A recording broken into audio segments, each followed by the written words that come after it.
नमस्कार दोस्तों, आप सभी का हमारे YouTube चैनल में स्वागत है।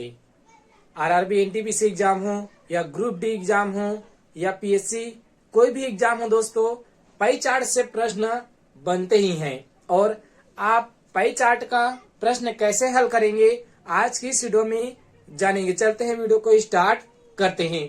आप देख सकते हैं हम यहाँ एक पाई चार्ट ले चुके हैं दोस्तों, जिसमें किसी एक परिवार के खर्च का ब्यौरा इस प्रकार दिया गया है। जिसमें भोजन में कितना है तो भोजन में कितना 30%, और किराए में कितना है तो 25%, बचत में 18%, परिवहन में 12%, कपड़े में 5% और फुटकर में 10% का खर्च का ब्यौरा दिया हुआ है। तो हमें जैसे जैसे प्रश्न पूछे जाएंगे, 5 से 5 लगभग प्रश्न पूछे जाते हैं दोस्तों। इस तरह से एक ही में दिया रहता है 5 तरह के प्रश्न। चलते हैं, वीडियो को स्टार्ट करते हैं। यहाँ पहला सवाल हम ले चुके हैं दोस्तों। पहला सवाल क्या लिए है तो भोजन पर कुल 4800 रुपए खर्च हो तो सभी मदों पर कुल कितने रुपए खर्च होगा दोस्तों। यहाँ पर टोटल कितना खर्च हो रहा है उसको नहीं दिया गया है, प्रतिशत में दिया हुआ है कि इतना खर्च हो रहा है। तो यहाँ दिया हुआ है भोजन पर, भोजन में कितना परसेंट है दोस्तों, खर्च कितना हो रहा है। यहाँ दिया हुआ है भोजन का कितना है, भोजन में कितना परसेंट खर्च हो रहा है दोस्तों 30%। और हमें 30% का मान कितना दिया हुआ है, मूल्य 30% का मूल्य कितना दिया है, यहाँ पर दिया हुआ है 30% का मूल्य। यहाँ भोजन का देख सकते हैं कितना है 30 है। बिल्कुल आसानी से आप समझ सकते हैं दोस्तों, ये प्रतिशत और औसत से जुड़ा रहता है पाई चार्ट।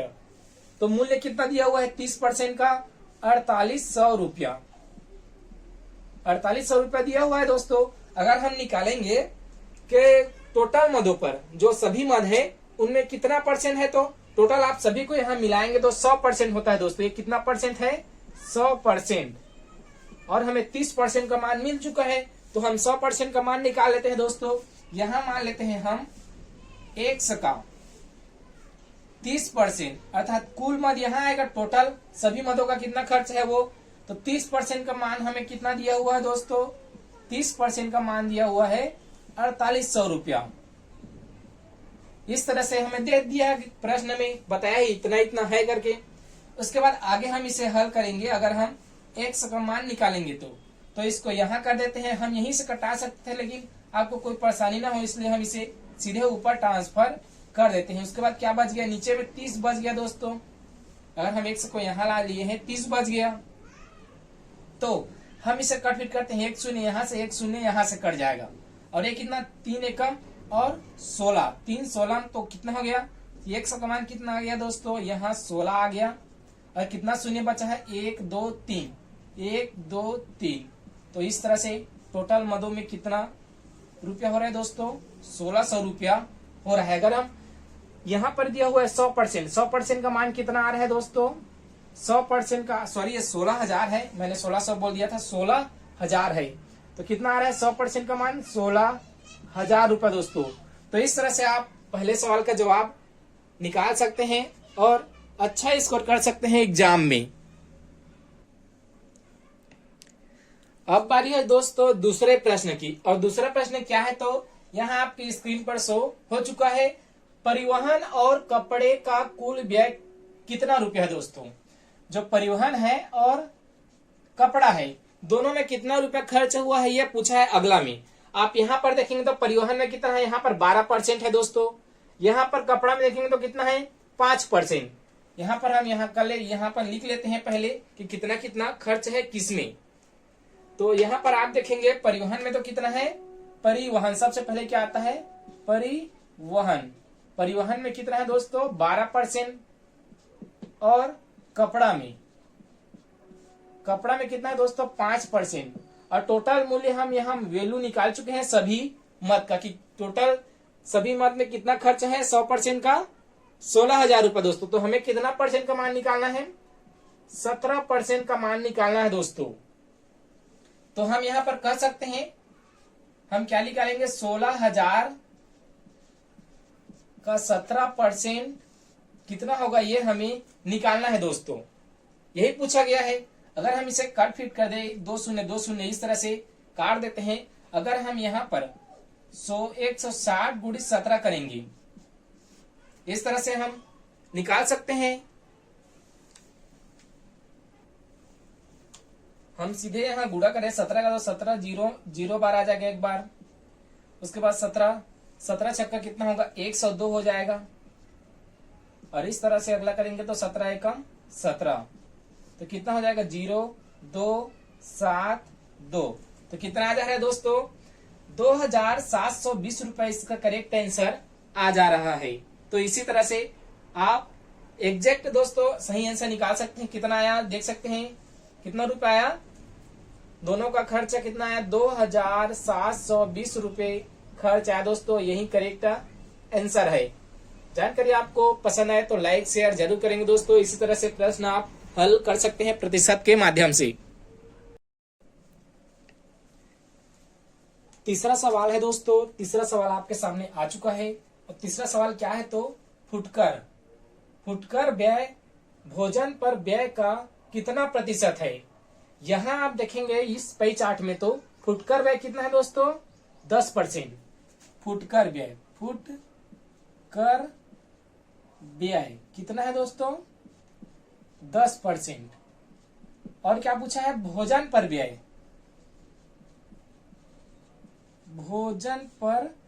कितना है दोस्तों, 30%।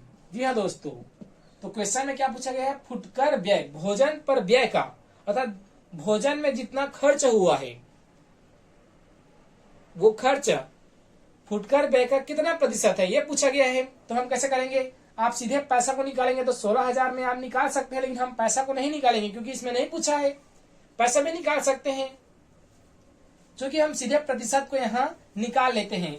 निकालने के लिए आपको क्या करना होगा, आपको करना होगा नीचे में क्या रखना होगा, नीचे जिसमें हमें निकालना रहता है उसको हम नीचे में रखते हैं, और ऊपर में किसका हमें निकालना है, 10। ये कितना परसेंट है, इस तरह से पूछा है, तब हमारा आंसर करेक्ट आ जाता है। यहाँ हमें काट देंगे 1 शून्य 1 शून्य, और यहाँ 100 को 3 से भाग देंगे तो कितना आएगा, 100 को 3 से भाग देते हैं, 100 को 3 से भाग, तो क्या आएगा, 3 3 9। उसके बाद फिर 10 हो जाए तो 3 3 9, शेष फल 1 बचा, और ये 33 सही 1/3% इसका करेक्ट आंसर आ जा रहा है दोस्तों। इसी तरह से आप पाई चार्ट का अध्ययन और उसका हल कर सकते हैं बहुत ही कम समय में। चलते हैं अगले प्रश्न पर। अगले प्रश्न पर जाने से पहले दोस्तों, अगर आपको डाउट हो रहा है कि 10% कितना आएगा और 30% कितना आएगा, तो वो हम निकाल लेते हैं। अगर हम निकालें 16,000, यहाँ 16,000 है टोटल, 16,000 का हम 10% निकाल ले, फुटकर व्यय कितना आएगा, तो यहाँ से 1 शून्य 1 शून्य 1 शून्य 1 शून्य कट जा रहा है, तो कितना आएगा, 1600 दोस्तों। फुटकर व्यय में कितना खर्चा हो रहा है, 1600। अगर हम भोजन की बात करेंगे, भोजन में कितना खर्चा होगा, तो भोजन का कितना निकालेंगे, हम 1600 का ही निकालेंगे, 16,000 का 30% निकालेंगे, तो कितना आएगा दोस्तों, यहाँ देख सकते 1 शून्य कट गया, 1 शून्य 1 शून्य और 1 शून्य, 16 कम 16 16 3 48, जो कि सबसे पहला प्रश्न पूछा था उसमें भोजन का मूल्य इस तरह से ये दे दिया गया था। तो आप इससे भी निकाल सकते थे। इससे कैसे निकालेंगे, जैसे मैंने इसमें रखा, उसको आपको यहाँ पर रखना होगा, यहाँ ऊपर में क्या रखना होगा, 1600 रखना होगा, और नीचे में कितना रखना होगा, 4800। और ये कितना परसेंट है, यहाँ से आप निकाल सकते हैं। कट फिट करेंगे तो ये कट जा रहा है, ये कट जा रहा है, ये कटेगा, ये कटेगा, 16 कम 16 16 3 48, तो यहाँ कितना आ गया आखिर में 16/3 यहाँ, और हमने सीधे यहाँ से निकाला था। तो दोनों तरफ से आप वही आंसर ला सकते हैं। चलते हैं अगले प्रश्न पर। चौथा प्रश्न है दोस्तों, चौथा प्रश्न क्या है, किराया पर किया गया खर्च ज्ञात कीजिए। यह दोस्तों किराए में कितना खर्च हुआ है। अगर हम परसेंट की बात करेंगे तो कितना परसेंट खर्च हुआ है दोस्तों, यहाँ आप देखेंगे, यहाँ किराए पर कितना खर्च हुआ है, 25%। यहाँ देख सकते हैं ये 25% खर्च हुआ है दोस्तों। तो कैसे निकालेंगे, यहाँ हमें 100% का मान कितना पता है, 1600 दोस्तों। ये 100% है, और 100% का मान कितना है, सॉरी 16,000 है, ये 1600 मैंने बोल दिया था, कितना है 1600। तो हम 25% निकाल लेते हैं 1600 का। तो कैसे निकालेंगे, हम प्रतिशत वाला जो सूत्र रहता है उसी को ही इसमें ज्यादातर यूज करते हैं, और वही यूज होता है दोस्तों। यहाँ देखेंगे 1600 लिख देते, 16,000 हम यहाँ लिख देते हैं, 16,000 का 25% कितना होगा ये निकाल लेते हैं, यही पूछा है क्वेश्चन में। तो कितना आएगा, 1 शून्य 1 शून्य 1 शून्य कट जा रहे। तो ये दोस्तों इस तरह से आ रहा है। हम निकाल लेते हैं 160 गुणित 25। अगर हम इसका गुणा करेंगे तो 25 शून्य शून्य होगा। इसके बाद 25 छक्का 150 और 25 एकम 25, तो कितना आ जाएगा इस तरह से 5 5 10 का शून्य और 4, तो कितना आ गया दोस्तों, इसका आंसर क्या आ गया, 4000 रुपया आ गया दोस्तों। तो ऐसे ही आप हल कर सकते हैं जिसका भी पूछे। क्योंकि हमें किसका पूछा है, किराए का पूछा है, ये किराया का है। अगर हमने तो फुटकर का पहले ही निकाला था। अगर मान लो बचत का पूछा, बचत का पूछे या परिवहन का पूछे या कपड़ा का पूछे, मान लेते हैं कपड़ा का पूछ लिया जाता है, कपड़ा का कितना आएगा, मान लो कपड़ा का निकालेंगे तो कपड़ा पर व्यय, कपड़ा पर व्यय कितना हुआ है ये कैसे निकालेंगे। तो इसके लिए हमें जो 16,000 रुपए है 100% का, क्योंकि कपड़ा में कितना प्रतिशत व्यय है, 5% व्यय है दोस्तों। यहां पर देख सकते हैं 5% व्यय है। तो हम 16,000 का, जो 16,000 दिया हुआ है टोटल 100% का मान, इसका हम 5% निकालेंगे। तो ऐसे निकालेंगे इस तरह से, 1 शून्य कट जाएगा, 1 शून्य 1 शून्य 1 शून्य इस तरह से कट जाता है। कितना बचा, 160 गुणा 5, तो कितना आएगा, 5 शून्य शून्य आता है इस तरह से, 5 छक्का 30 और 5 एकम 5, तो कितना आएगा 800 दोस्तों। इस तरह से कितना आ रहा है 800। सॉरी दोस्तों इधर नहीं दिख रहा होगा, इसको ऊपर में हम लिख लेते हैं। कितना आएगा, इतना का गुणा करेंगे हम, तो इतना का गुणा करेंगे तो कितना आएगा 800 आएगा दोस्तों। 16 5 6 80 और 1 शून्य है तो 1 शून्य इस तरह से बढ़ा सकते हैं। तो आप इस तरह से सभी का निकाल सकते हैं कि कितना व्यय हो रहा है सभी मदों पर। चलते हैं अगले प्रश्न पर। इसमें अगला प्रश्न की बात करेंगे तो अगला प्रश्न क्या दिया हुआ है दोस्तों, अगला प्रश्न दिया हुआ है बचत को लेकर। जी हाँ दोस्तों, अगला जो प्रश्न है ये बचत को लेकर है। और क्या पूछा गया है ये जानते हैं। 5वां प्रश्न यहीं पर हम लिख देते हैं, चौथे प्रश्न के नीचे में, कुल बचत ज्ञात कीजिए। जी हाँ दोस्तों, कुल बचत ज्ञात कीजिए।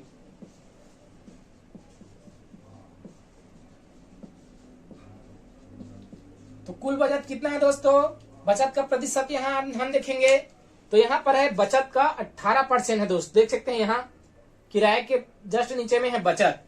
बचत कितना परसेंट है, 18%। तो हमें 16,000 का 18% निकालना होगा, क्योंकि हमने 100% का जो मान है वो शुरू में निकाल लिया था। तो कितना आएगा, 16,000 का 18% हमें निकालना है दोस्तों। तो कितना आएगा, इस तरह से हम कर सकते हैं, 1 शून्य 1 शून्य 1 शून्य 1 शून्य इस तरह से कट जाता है। तो हम कितना गुणा करेंगे यहाँ, 160 गुणित 18 आ रहा है दोस्तों। तो इसको गुणा करेंगे तो 16 18 शून्य शून्य और 18 छक्का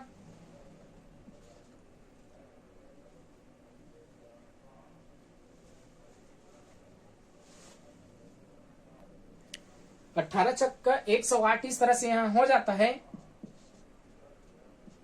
और 18 एकम 18, तो कितना आएगा 0 8 का 8 8 का 8 2, तो कितना आ गया 2880। तो इसी तरह से दोस्तों आप निकाल सकते हैं। देख सकते हैं 5वां जो कुल बचत है वो 2880 रुपया आया है दोस्तों। हमने सभी 5 प्रश्नों को देखा, आप इसी तरह से निकाल सकते हैं और पाई चार्ट का अध्ययन कर सकते हैं और एग्जाम में अच्छा स्कोर कर सकते हैं दोस्तों। ये टॉपिक हर एग्जाम के लिए इंपॉर्टेंट होते हैं, चाहे वो एसएससी हो, रेलवे हो, बैंकिंग हो या स्टेट एग्जाम हो। अगर जानकारी आपको अच्छा लगे तो लाइक शेयर जरूर करेंगे दोस्तों। अगर आपने हमारे यूट्यूब चैनल को अभी तक सब्सक्राइब नहीं किया तो सब्सक्राइब करेंगे।